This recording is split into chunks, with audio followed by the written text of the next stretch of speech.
Good evening, everyone, and welcome to the open meeting for November the 9th. At this time, Clerk Pittman, could you please call the roll? Yes, Councilwoman Noah. Here. Councilwoman Griffin. Here. Councilwoman Burrow. Here. Councilwoman Robinette. Here. Councilwoman Lipka. Here. Councilwoman Nelson. Here. And Mayor Jones. Okay, a quorum is present. At this time, we're going to open our discussions regarding the three items that is on the agenda. City Manager Eric Ostenberg, would you please take us through the discussion? Yeah, good evening, City Council. As I agreed at our last City Council meeting, I wanted to take some time to kind of go over the vaccine mandate and then get feedback from City Council. I'll kind of start with saying that I've already taken City Council's feedback into account. The most common thing I was hearing from City Council was the ability for people to choose whether or not to take the vaccine as it was a mandate. So effectively now what I issued an updated policy or an amendment to the policy that now allows for people who do not want to get vaccinated to be able to get tested. Fuck you. Ms. Holmes, could you mute? I'm trying to find who it is. I'm sorry, go ahead.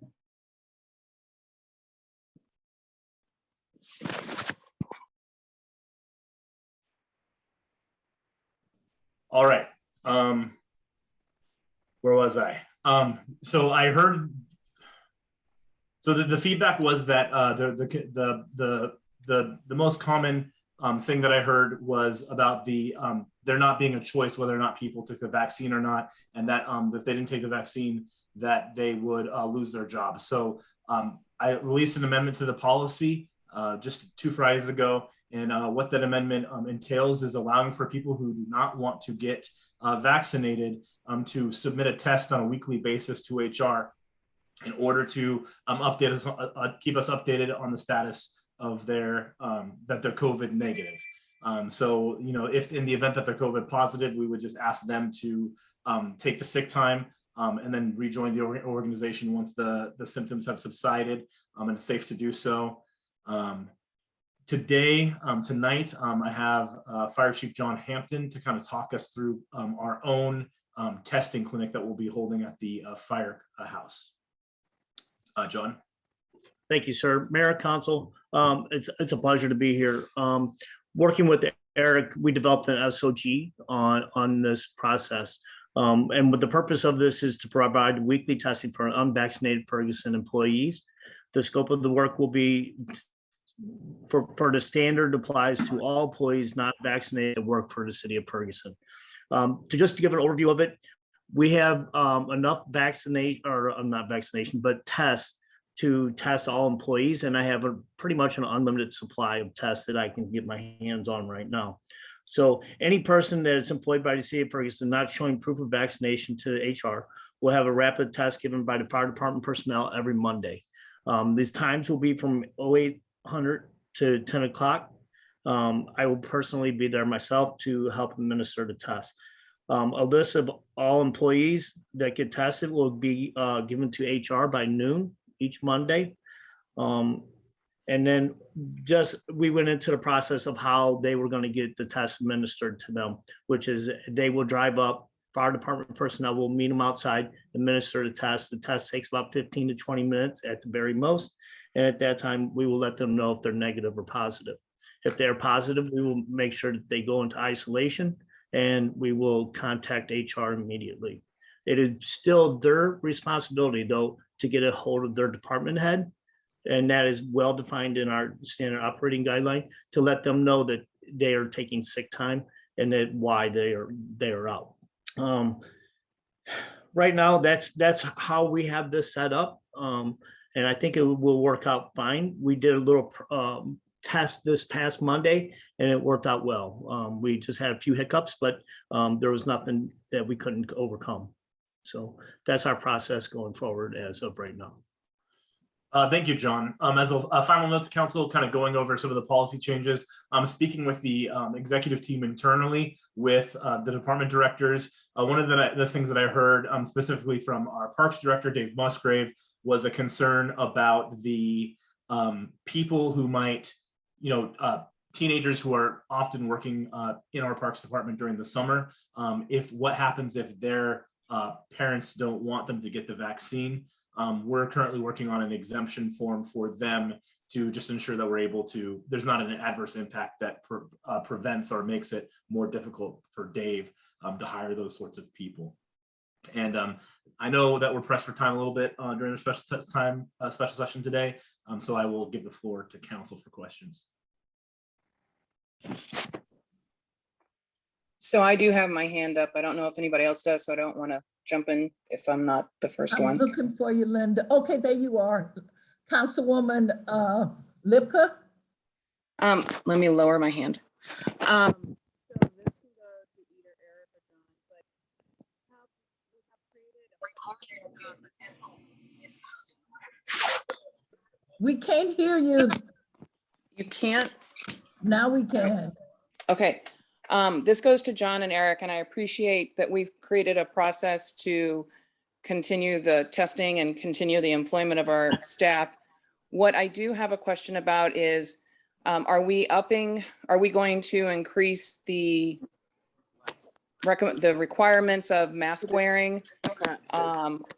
And are we going to have consequences? Because, I mean, I feel like you guys have worked with us, but your initial concerns, I feel like we need to work with you in that regard. So we need to support a very clear and robust process if our employees are not wearing their masks or not getting tested. So has that been discussed and has that been created? Yeah, so I'll go ahead and answer that. Currently, the policy that I'm running with is that if for people who are unvaccinated, they are not required to wear, or sorry, people who are vaccinated are not required to wear masks, but if you're unvaccinated, we're asking you to wear masks.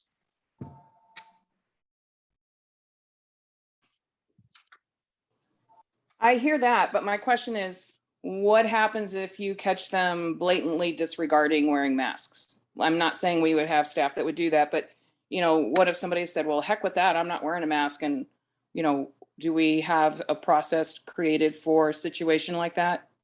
Yeah, so the COVID policy that was put into effect prior to me being here says that that's subject to discipline if you're not wearing a mask. Okay, so it's a case-by-case process? Right. I would obviously start with just asking an employee to wear a mask if they're unvaccinated. That's where I would start. It would escalate from there. Okay.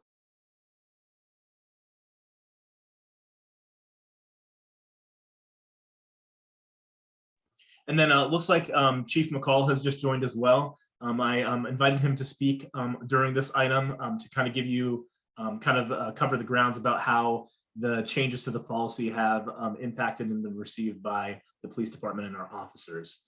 Chief McCall.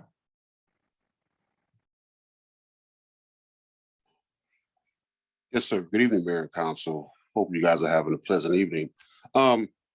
Basically, since the induction per se of the mandate, of course, we had some mixed reviews initially, things of that sort. The one thing that did us help in the matter was the addition of the additional option to be tested weekly.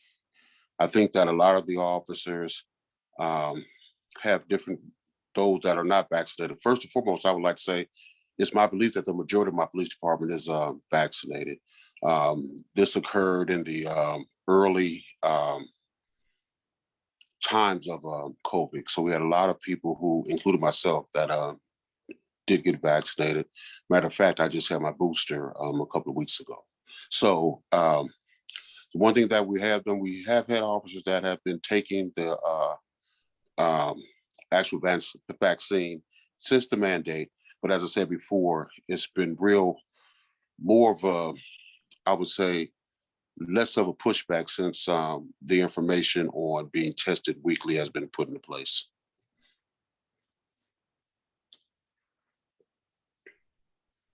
Councilwoman Griffin, you have your hand up.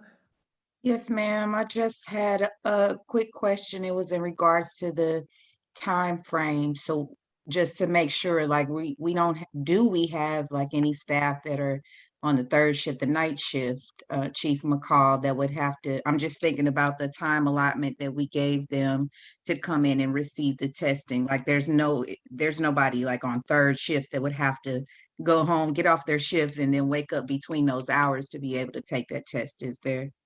No, that shouldn't be an issue primarily because the way the shifts are, so it's like on night shift, is there are rotating days. So in some cases, that Monday morning would be an actual day off for an officer.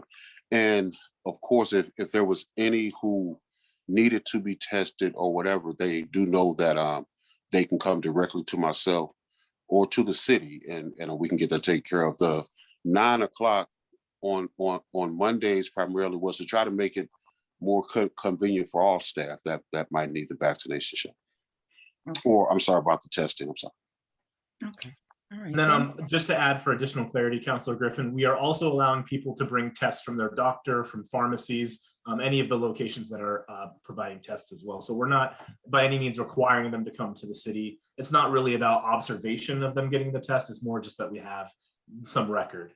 And we wanted to make it as we didn't want to create a huge impact and, make employees feel like they needed to take significant time off of work or plan doctor's appointments to get those tests done. Okay. All right. Thank you. I appreciate that. Thank you. Anyone else has questions for the city manager? Just a quick point. I do appreciate making the amendment to be more flexible with those that don't want to get the vaccines or can't get the vaccine. So I know there was, I came down hard, like, this is what we should do. And in hearing everybody's, everybody weighing in, I think this is the right path. So I want to thank everybody for working together to make this happen. Sir, can I make one more comment? Yeah, absolutely. Go ahead. Also, we want to let everybody know, like, we know snow is coming around and we will be able to be flexible with this. And that's the nice part about having it in-house. So, if we got guys that are snow plowing or women that are snow plowing all night, we'll work with them so that they eventually get their tests. We're not trying to be an evil person, but we just need to, at some point, get that test done.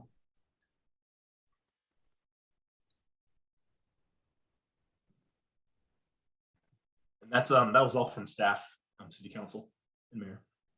Any other questions? Okay, we can move to the second item, Redistricting Commission. Any questions about that?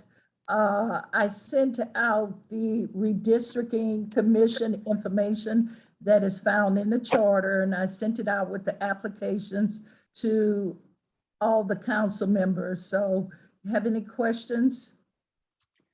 So I just have a question. What is the time frame for us to submit applications for this? Well, from the last meeting, you asked that I will wait a week. Yeah. And can I get finished? Yes, ma'am.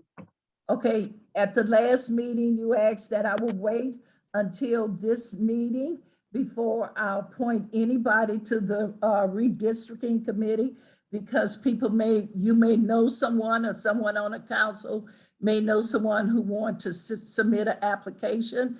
And at this time, 0 applications have been submitted. So I will say this, Mayor, when we got that, I guess we got that, what, Tuesday? We got it soon after, or a couple days. I don't know exactly. I'd have to look and see when we got it. But I know I'm going to ask for more time. I would like to have an opportunity to get out there, because by the time we got it and got the information about it, I don't feel like it was enough time to truly like have conversations with people to do this. So I don't know how anybody else feels, but I was just trying to slow you down so that we could get the information, which I appreciate you getting it out to us, but we do need some time to create those conversations with citizens. So yeah, I would like to see that we have a little more time on that before we finalize those appointments. Councilwoman Burrow? I am of the same mindset. When I got the packet, I was expecting to be able to digest the packet and then go to the constituents to let them know what this is about. And I think the time frame is such that this does not have to be sometime before the new year.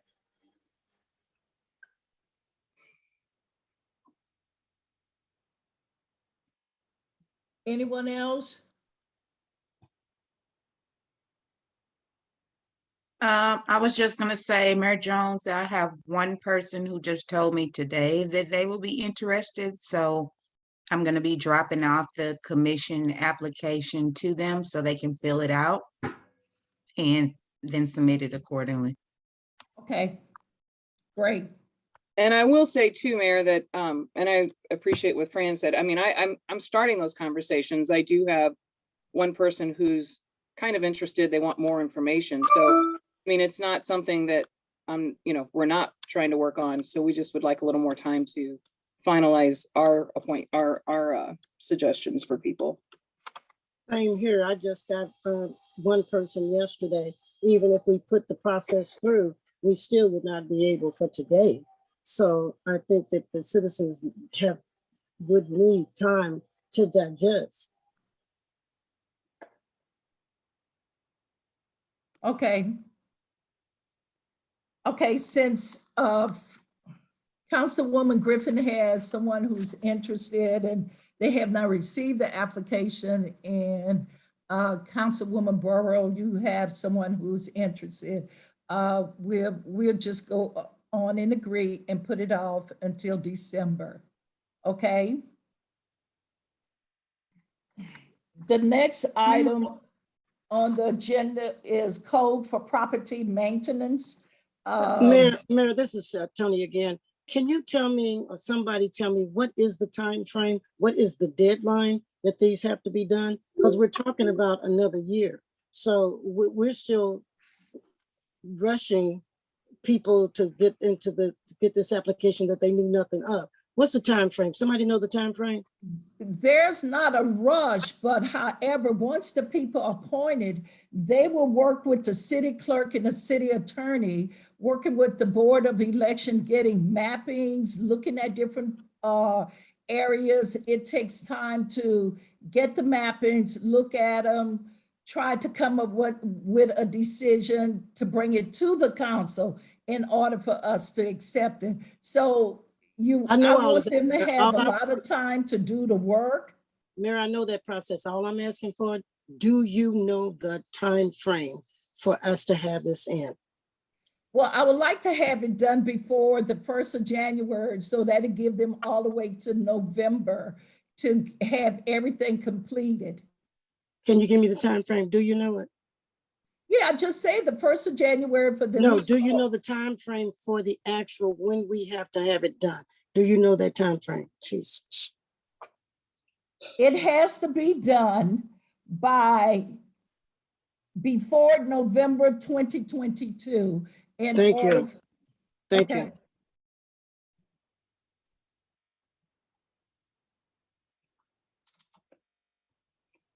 Anyone else? Okay, we'll move to item C, code for property maintenance. City Manager Eric Osterberg. Yeah, so I had just kind of a brief set of information to bring before you today related to this item, code property maintenance. It's my understanding that what council was requesting here was just an understanding of what our current powers with our code and our code enforcement are as to requiring properties to be upkept. whether that be single family or multifamily residential.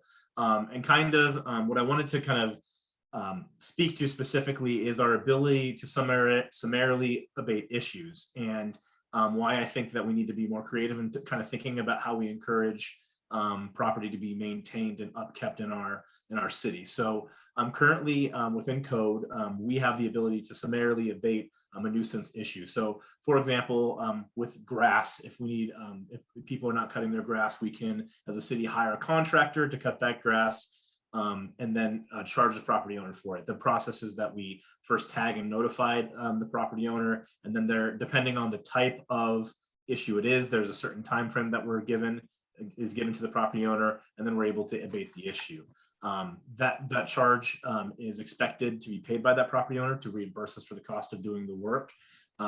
If that property owner chooses not to pay us back, that becomes a lien that is perfected at the county, which means that so typically when you're thinking about liens, you're thinking about things that, or at least in my experience, you're thinking about things that prevent sale. It's a little bit different with our contract with St. Louis County. Our contract says that a lien will be registered or attached to the title, and at the point of sale, the new buyer of the property will be responsible for clearing the title, and at that point we will be reimbursed for those funds. So what I want to kind of draw your attention to is that we are in a kind of a unfortunate situation where when we are abating these issues, we might not actually be reimbursed as a city until the property goes to sale. So that could be anywhere, but that's a period of time that we can't quite estimate. It really depends on when the property owner decides to sell the property. I'll say, kind of moving to more specific examples, if there is a landlord who has a tenant or tenants, and they have some sort of uninhabitable conditions, or they're not maintaining the property, the same process follows, that we're unable to, we can require them to acquire them or notify them that they need to fix the issue, and then if not, fix it ourselves. What I will say, council, is that I don't think that that is a great use of city resources, because if we are doing the work for them, effectively we're restoring the property value of a given property. In that case, when you're talking about residents and tenants in residential buildings, multifamily or single family, and that might induce the sale of the property, but we've effectively done the work, the rehabilitating work on behalf of the property owner. So I think that we're creating an incentive that we want to be careful and kind of shy away from using. I'm going to share my screen now. Octavia, do I have the ability to do that? Give me 1 second. All right.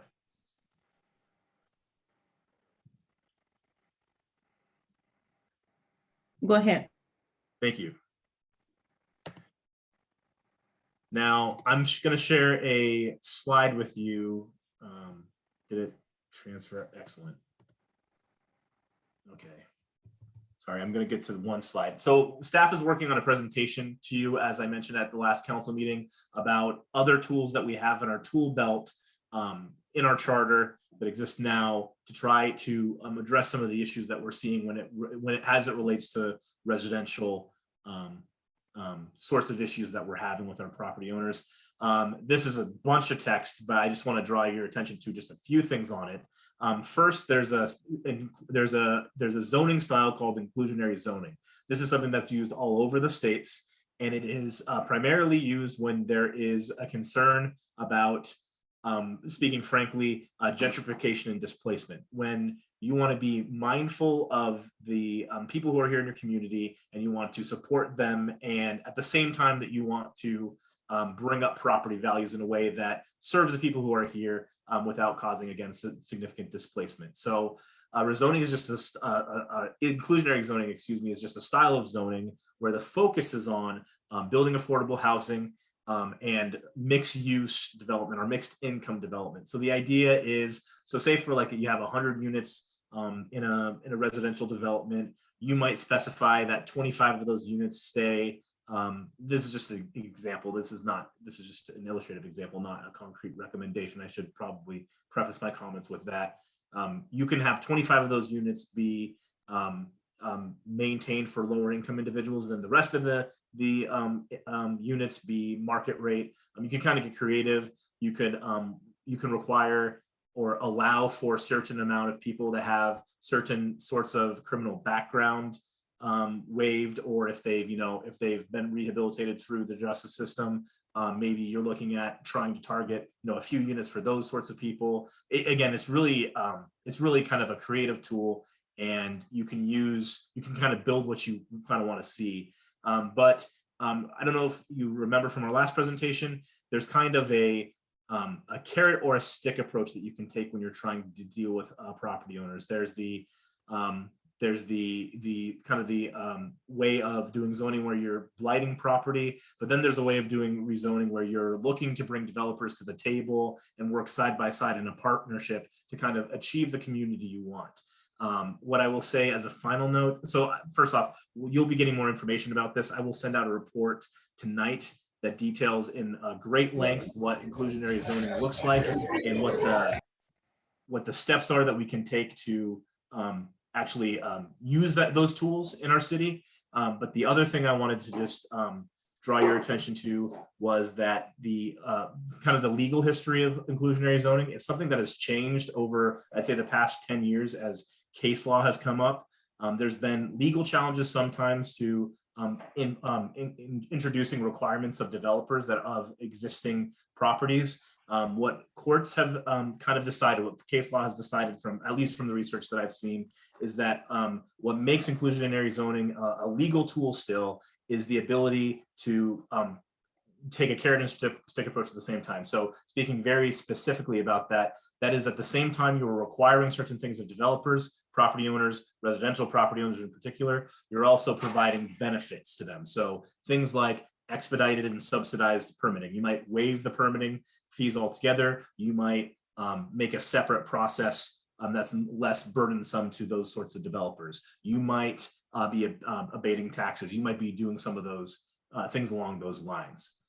So in that that finishes my comments for tonight about that issue. Are there any questions for the city manager? Ms. Lipka? So I understand that, the inclusionary zoning is an interesting tactic, but how is that still paying the city for the work that's been done? And then I realize we haven't been putting liens out there. We haven't been doing anything to protect ourselves financially.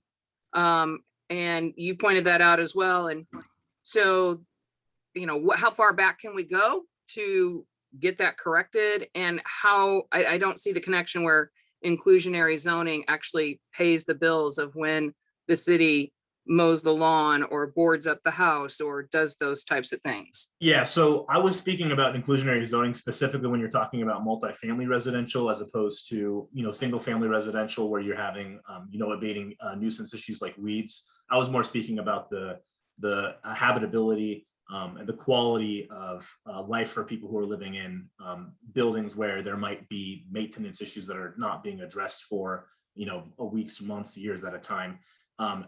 To speak specifically to the backlog of liens, so something that came to my attention when I started here within the first few weeks is that we were not doing what is called perfecting our liens. That's what Councilor Lipka is referring to, is that when we are going out and abating the issues, we weren't recording them with the county correctly. I've worked with Dawn and Jean, our code supervisor, to get that process up and running. What I will say is that we've been able to do it back through the beginning of this year, but there is a trouble finding the records for some of those items that have happened in prior years. We're working on that, and that's something that we can definitely do as we find them. But at least moving forward, there's a process in place for us to be properly recording those liens, so we will get paid when those titles are cleared in the future. Okay. Is there any way to collect without having to wait on the sale of a house? I have no idea. So the way that we would collect would be the property owner actually paying the bills when we show up with them. at the time that we show up. But it only goes on the title once they just don't pay. So is there any process of like, okay, let's say you've mowed the lawn, you've sent the bill, they haven't paid. I mean, I know one consequence is putting a lien on the house. Is there any other consequences like anything that deals with occupancy or deals with trash collection or any of those things? And I'm not saying I'm trying to be a mean person. I'm just saying, are there other ways to get some attention? So I think it would be by ordinance. Currently, it's having spoken with staff and looked at the code, and I don't want to speak that I know the code, front to back, but currently there's no punishment for not paying them. So for example, if a landlord who has a tenant doesn't abate, like grass, for example, we're not revoking their renter's license for the failure to pay that. But that's something that if we wanted to move forward, there are processes in place that can create that. It just has to go through the proper development. Correct. Yeah, I believe that would be an ordinance, and I would defer to Apollo on that. Okay. Councilwoman Robinette, I'm good. Thank you. you good? Okay. Anyone else? I was just gonna say, I was interested in reading the rest of the information that you have. I did have a question because I don't know if this has anything to do with it, but you mentioned a contract between us and St. Louis County that talked about how those funds can be recouped. Is that something that can be renegotiated with St. Louis County so that we would be able to receive those funds on the front end versus waiting, X amount of years? So I've actually requested a contract from the county for that very reason. I've not seen it yet. I'm still waiting for that, and that's something that I will definitely be looking over once I receive it.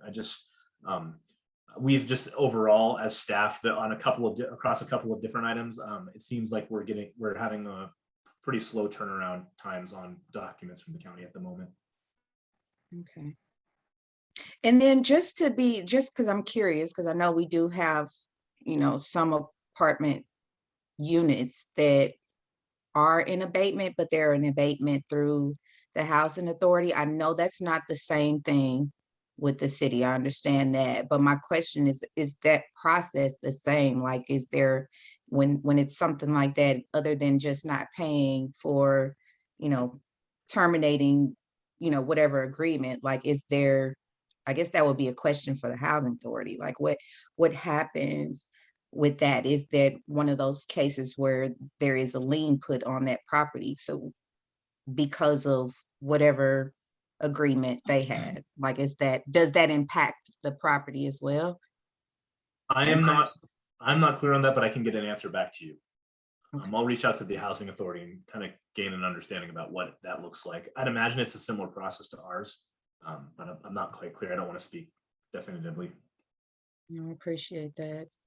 And then the other, you mentioned blighted property, which kind of, it may be semi off subject, but I was just having conversations with some folks in the community, and they mentioned, different parcels being so extremely high. So is a portion of the rezoning, does that include like appraisal of specific parcels, or like what all is included in that inclusionary zoning?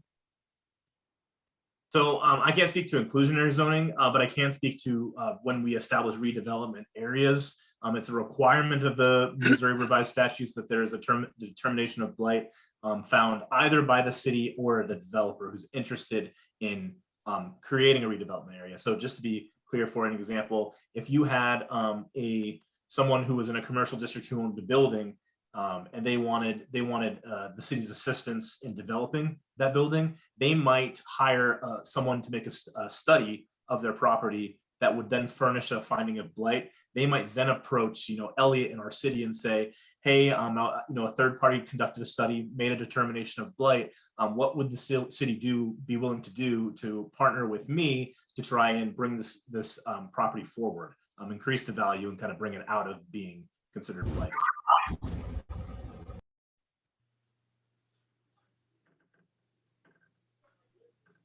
Councilwoman Robinette? So on that, Eric, if a third party comes in and it's been deemed blighted, how is that different from the redevelopment plan that we have already in process that we're working like this proof of concept with our developers right now? So the difference between that would be we currently have a program, so we stipulate what we are willing to give to those developers, specifically that we're willing to acquire the property post third and then clear the title. When you're talking about developers kind of approaching the city, it would be open. It would be much more open. It would be determining on what city council wants to do. So if we wanted to waive permit fees or expedite permit fees, if we wanted to abate taxes, things of that nature, if we wanted to make exceptions on building code, things like that, that would be some examples of additional items that we could write into a redevelopment agreement. I'm pretty sure my planning commission probably said, when you said negotiate the codes, they are trying their hardest to stay in alignment with everything. So, but that's Okay, anyone else? Any further questions? If not, I am requesting a motion and a second to adjourn. So moved. Tony Burrow, second. All in favor say aye. Aye. Any opposed? The ayes have it. We are adjourned until 7:00 p.m. Talk to you soon. right.